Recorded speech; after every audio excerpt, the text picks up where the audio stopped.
Hello everyone, welcome to my channel @study with me creative notes idea.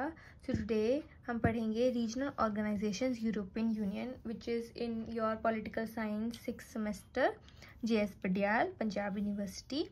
Okay, so regional organization EU European Union जो हम बात करेंगे पहले इसके introduction की. The European nations maintained their hegemony in international relations but due to the losses suffered during the Second World War, the hegemony of the European nations had to come to an end. So, European Union was formed to regain their past glory and to compensate the losses suffered due to war. अब hegemony क्या होती है कि उन्होंने अपनी एक power रखनी थी यूरोपियन नेशंस ने कि हम ही सुप्रीम हैं, हमें ही सारी पावर्स हैं और हम किसी के आगे झुकेंगे नहीं.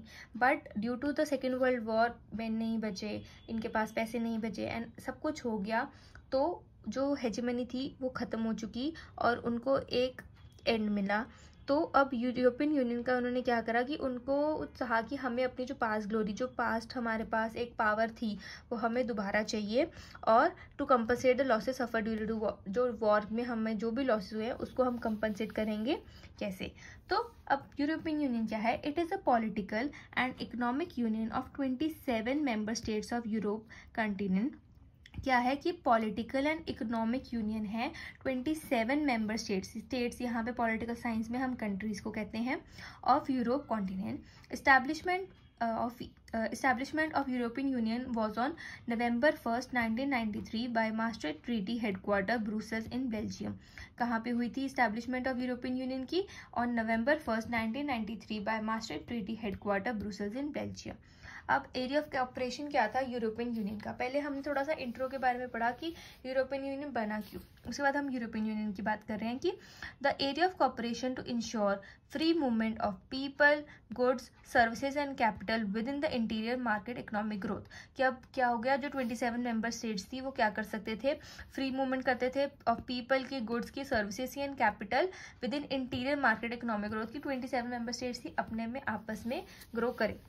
अब इसका हिस्टोरिकल बैकग्राउंड क्या है कि फाउंडिंग मेंबर स्टेट जो थी, जिसको हम treaty of Paris on April 18, 1951 formed European coal and steel community with 6 nations. अब फाउंडिंग मेंबर्स का मतलब होता है कि यूरोपियन यूनियन स्टार्ट किसने करा, किस कंट्रीज का ये आइडिया था. तो ट्रीटी ऑफ पेरिस में जो सबसे पहला आया, इसका नाम यूरोपियन यूनियन का पहले नाम था European coal and steel community, जिसमें कि 6 नेशंस थे. ये आपको अपनी आंसर में मेंशन करना बहुत ज़रूरी है. आप फ्लो चार्ट भी बना सकते हो या फिर सीधा पॉइंट्स भी लिख सकते हो, जैसे मर्जी. ओके, तो फर्स्ट 6 नेशंस कौन से थे? Belgium, France, western Germany, Italy, Netherlands and Luxembourg. इसको आपको लर्न ही करना पड़ेगा. Belgium, France, western Germany, Italy, Netherlands and Luxembourg. अब उसके बाद क्या हुआ था? ट्रीटी ऑफ पेरिस की हमने बात कर ली, जो कि हुई थी April 18, 1951. ठीक है. अब हम बात करेंगे ट्रीटी ऑफ रोम की, जो की हुई थी March 25, 1957. इसको अब उसका नाम क्या हो गया था? European economic community EEC. क्या हो गया था? European economic community EEC. उसके बाद दूसरा नेम था इसका European atomic energy community, European atomic energy community. फिर इन 1991 क्या हुआ? वो these organization were joined together and was given the name of European union with the purpose to develop common market and political unity among the these countries की. पहले इसका नाम क्या था? European coal and steel community. फिर इसका नाम हुआ यूरोपियन इकोनॉमिक कम्युनिटी. फिर इसका नाम हुआ यूरोपियन एटॉमिक एनर्जी कम्युनिटी. तो अब क्या हुआ? इन 1991 ये सारी जो ऑर्गेनाइजेशन थे उन्होंने अपने हैंड ज्वाइन कर लिए और एक न्यू नेम दिया, जिसका नाम हमने दिया है EU, that is European union, with the purpose to develop common market and political unity among these countries. अब क्या है कि नेसेसरी कंडीशंस क्या थी मेंबरशिप के लिए? अब हर कोई कंट्री तो यूरोपियन यूनियन का पार्ट नहीं बन सकता, तो कुछ ना कुछ कंडीशंस तो होंगी नेसेसरी. तो necessary conditions to acquire membership क्या थी कि आपकी कंट्री का स्टेबल डेमोक्रेटिक सिस्टम होना चाहिए, फेथ इन मार्केट इकोनॉमी होना चाहिए, रिस्पेक्ट ऑफ ह्यूमन राइट्स होनी चाहिए. फिर eligible to fulfil the obligations of EEC, जो हमने अभी पढ़ा, यूरोपियन इकोनॉमिक कम्युनिटी, जिसको हम बोलते हैं फ्री मूवमेंट ऑफ गुड्स की. वो कंट्री को परमिशन देनी चाहिए कि वो फ्री मूवमेंट गुड्स अवेलेबल हैं, वो उस चीज़ की परमिशन देंगे कि नहीं. European economic community, faith in market economy होना चाहिए, स्टेबल डेमोक्रेटिक सिस्टम. ये सब क्यों चाहिए था? क्योंकि उनको अपनी रीगेन करनी थी पास्ट ग्लोरी. तो उनको जो चाहिए थे, उनको वो कंट्रीज चाहिए थी जो उनकी पावर में भी आ जाए, प्लस और उनकी जो फाइनेंशियल कंडीशंस है वो भी ठीक हो जाए. फिर उसके एम्स एंड ऑब्जेक्टिव्स की बात कर रहे हैं कि to establish European central bank. First aims and objective क्या था कि इस्टेब्लिश यूरोपियन सेंट्रल बैंक, जिसमें कि हम बोलेंगे कि सोशल रीस्टैब्लिशमेंट हुई of European hegemony. European hegemony मतलब रीस्टैब्लिशमेंट में स्टार्ट होगी यूरोपियन पावर की, जिसमें कंटेन करते थे social economic reconstruction after world war two political integration. Social economic reconstruction after world war two political integration. उसके बाद to reestablish the past glory of European economic power. ये आपको समझ में आ गया क्योंकि सोशल इकोनॉमिक रिकंस्ट्रक्शन हुई वर्ल्ड वॉर 2 के बाद, जिसमें पॉलिटिकल इंटीग्रेशन हुई कि पार्टीज आई। फिर रिस्टैब्लिश करने के लिए क्या हुई, यूरोप इकोनॉमिक पावर आई। फिर प्रिपरेशन हुई common foreign and defence policy for member Nations की, कोई कंट्री क्विट ना कर जाए, अगर करेगी तो उसके क्या क्या रूल्स एंड रेगुलेशंस होने चाहिए, क्या डिफेंस पावर है, क्या पॉलिटिकल पावर है, तो हर एक चीज़ के लिए एक पॉलिसी बनाई गई। फिर सेकेंड इसका एम एंड ऑब्जेक्टिव है कि establishment of new economic system, जैसे कि to convert Europe into single economic zone, remove tariffs, कि अगर कंट्रीज ने आपस में ही गुड्स एक्सचेंज करने हैं, सब कुछ करना है, तो टैरिफ्स किस बात के, इसको एक सिंगल इकोनॉमिक जोन बनाओ कि सारे एकजुट होकर इकट्ठे हैं। फिर उसके बाद to prepare common policies, agriculture, common labour laws for increasing in the income of labourers, की अब लेबरर्स ही काम करने वाले हैं, तो अगर उनको पे अच्छी मिलेगी तो वो ज़्यादा अच्छी तरह काम कर पाएंगे। तो ऐसी पॉलिसीज़ बनाओ जिससे जो एग्रीकल्चर, जो मोस्टली उस टाइम पे चलता था एग्रीकल्चर है, उसके जो कॉमन लेबर लॉज बनाओ जिस ताकि इनकम ऑफ लेबरर्स की जो इनकम है वो इंक्रीज हो सके।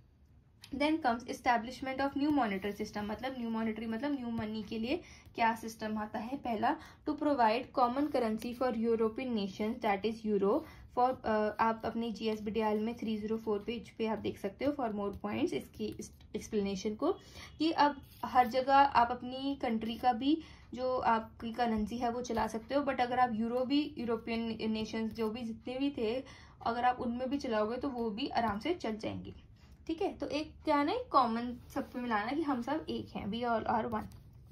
फिर to establish European central Bank for Europe, हमने फर्स्ट में पढ़ा था कि क्या इसका मेन मोटिव था, एस्टैब्लिश यूरोपियन सेंट्रल बैंक, तो थर्ड स्टेप में इसमें इन्होंने ये कर दिया establish, to establish European central Bank for Europe. फिर to establish financial and economic union, कि उनको अपना यूनियन चाहिए था, उनको अपना फाइनेंशियल यूनियन चाहिए था। फिर आ जाता है हमारा इकोनॉमिक डेवलपमेंट, वो आपको समझ आ गया, 304 पे आप और ज़्यादा पॉइंट देख सकते हो, बाकी इतने भी सफिशिएंट होते हैं। मेन पॉइंट आपको वो लिखना होता है जो आपके क्वेश्चन में पूछा हुआ है, बाकी इन चीज़ों को अगर आप फ्लोचार्ट बना के मेंशन भी कर दोगे then that is enough. Then comes expansion of European economic community, European union. अब क्या हुआ कि साइज वेंट ऑन इंक्रीजिंग। अब 19 हमने पहले देखा था कि सिर्फ 6 नेशंस ही थे, जो की था 1951 में Belgium, France, western Germany, Italy, Netherlands and Luxembourg. But अब क्या हो गया कि अब केप्ट ऑन इंक्रीजिंग, सारी कंट्रीज, हमने बोला कि 27 मेंबर स्टेट्स था, तो 6 से तो और ज़्यादा इंक्रीज होंगे ही।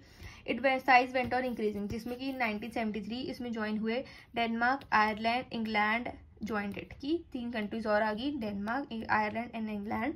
उसके बाद 1981 में ग्रीस आ गई, 1986 में स्पेन एंड पोर्टुगल आ गए, एंड 1995 में Austria, Finland and Sweden. After the disintegration of Soviet Union, a wind of liberalization had swept the East European nation. As a result, 10 more nations, कि अब liberalization आ गई थी कि आप अपने आप थोड़ा लिबरल हो गया था, तो टैरिफ्स वगैरह था वो थोड़ा कम, जैसे रिलैक्सेशन मिल गई थी, तो सारी जो कंट्रीज थी वो चाहती थी कि वो इस यूरोपियन यूनियन का पार्ट बन जाए। तो उसके बाद 10 मोर नेशंस ऐड हो गए थे यूरोपियन इकोनॉमिक कम्युनिटी में, प्लस 25 जो कि रोमानिया, बल्गेरिया हुए थे। कब हुए थे? On January 1, 2007 and Croatia in July 2013। तो अब इसके टोटल मेंबर्स कितने हैं? 28 member states, which contains America, Canada, China, Russia and India are given the status of strategic partner to European union. European union के स्ट्रेटेजिक पार्टनर कौन है? America, Canada, China, Russia and India are given the status of strategic partner to European union. अब आ जाता है हमारा Britain का decision to quit European union, जिसको हम ब्रेक्जिट भी बोलते हैं। What is the heading? Britain's decision to quit European union. कि अब जैसे हमने पढ़ा था कि प्रॉपर पॉलिसीज होनी चाहिए, रूल्स एंड रेगुलेशंस होने चाहिए, किसी कंट्री को क्विट करना है तो वो कैसे करेंगे। अब ब्रिटेन को एग्जिट करना था through referendum held on June 23 2016, 52% of voters of Great Britain had voted in favor of Brexit, and on March 29, 2017 British की जो प्राइम मिनिस्टर थी मिसेस थेरेसा मे कि उन्होंने वोटिंग करी, और उसके बाद मार्च 29 को जो ब्रिटिश की प्राइम मिनिस्टर थी मिसेस थेरेसा मे, उन्होंने had formally started the process to leave the European union. उन्होंने एक प्रॉपर प्रोसेस फॉलो करा कि उनको यूरोपियन यूनियन लीव करवाना है अपनी कंट्री को। तो उन्होंने एक लेटर लिखा टू डोनाल्ड टस्क, जो कि प्रेसिडेंट थे हमारे यूरोपियन काउंसिल के, किसके प्रेसिडेंट थे, यूरोपियन काउंसिल के, which was taken in to its logical conclusion by British prime minister Boris Johnson on February 1, 2020, as a result for which the members of the European union came down to 27। उसके बाद उन्होंने उसको कर दिया, prime minister Johnson ने, Boris Johnson ने उसको कर दिया, और उसका रिजल्ट क्या हुआ कि 28 मेंबर स्टेट्स जहाँ पे थी अब क्या रहेगी 27, और यहाँ से ब्रेक्सिट हो गया। ब्रेक्सिट ब्रिटेन का exit, so it means Britain plus exit is Brexit. उसके बाद आ जाता है organisation and structure of European union. फिर आप क्वेश्चन पूछ सकते हैं कि how the structure of European union was formed, की यूरोपियन मॉनेटरी इंस्टीट्यूट क्या था, कुछ ऐसे शॉर्ट क्वेश्चन भी पूछ सकते हैं। तो आफ्टर मास्टर ट्रीटी इन 1992 अब यूरोपियन इकोनॉमिक कम्युनिटी, इसका नाम क्या हो गया था, यूरोपियन यूनियन। तो फर्स्ट स्टेप क्या था ऑर्गेनाइजेशन का, यूरोपियन कमीशन, जिसमें कि 28 members appointed by member nation with the approval of European parliament. Duration क्या था उनका 5 ईयर्स, जिसमें कि हमारे 1 प्रेसिडेंट थे, 1 वाइस प्रेसिडेंट थे, और जिनका ड्यूरेशन क्या था 2 ईयर्स। यूरोपियन कमीशन क्या थे, इज द एग्जीक्यूटिव और the watch dog of European union. की एग्जीक्यूटिव बोल दो या फिर वॉच डॉग, की सबने क्या करा, कैसे करा, सब कुछ उनको पता होता था एंड सब पे नजर होती थी। फिर यूरोपियन के काउंसिल ऑफ मिनिस्टर, जो कि स्टैब्लिश हुए थे 1974 में। कब स्टैब्लिश हुए थे, 1974 में, और मास्टर ट्रीटी कब हुई थी, 1992 में। फिर उसके बाद क्या आ जाता है कि establish in 1974, head of the states और the head of the governments of the member nation are its member. कौन थे, हेड ऑफ द स्टेट मतलब कंट्रीज के, और या फिर head of the government of the member nations its members are its members. The president of European community is its president also, president भी इनके part है। Nominated for a period of 6 months, की president की जो duration होती है वो सिर्फ 6 मंथ्स की होती है। Turn by turn each member country को एक चांस मिलता है टू बिकम द प्रेसिडेंट, क्योंकि 27 मेंबर स्टेट्स हैं इसलिए ड्यूरेशन वो लोग 6 मंथ्स की ही रखते हैं। Then comes European parliament which is EP, consist of 626 members. EP का मतलब क्या होता है, European parliament which gives advice on legislative proposals, कि क्या क्या प्रपोजल है उसको करना चाहिए कंटिन्यू की नहीं। अप्रूवल देते हैं, approval over the appointment of the members of the European community and can dissolve it by passing. जैसे हमारी राज्यसभा लोकसभा है वैसे इनकी यूरोपियन पार्लियामेंट है कि वो अगर अप्रूवल दे दें तो वो डिसॉल्व भी कर सकते हैं by passing a resolution with 2/3 majority. फिर आ जाता है approval over the international agreements entered into by the European Council of Ministers on issues related to the entry of the new members into European Union. I hope आपको समझ में आया होगा ये topic European union का। ये इसके मैंने इजी नोट्स बनाए थे, अगर आपको इसकी और एक्सप्लेनेशन चाहिए तो आप अपनी बुक JS बडियाल से रेफर कर सकते हो, political science 6th semester. This is for the video, I hope you like my video. Please like, comment, share and subscribe to my channel. And अगर आपको और नोट्स चाहिए पॉलिटिकल, सोशोलॉजी के related, English elective, English और HCP के related, तो आप मेरे को कमेंट सेक्शन में बता सकते हो and I try to make a video on it. Okay, thank you, bye bye।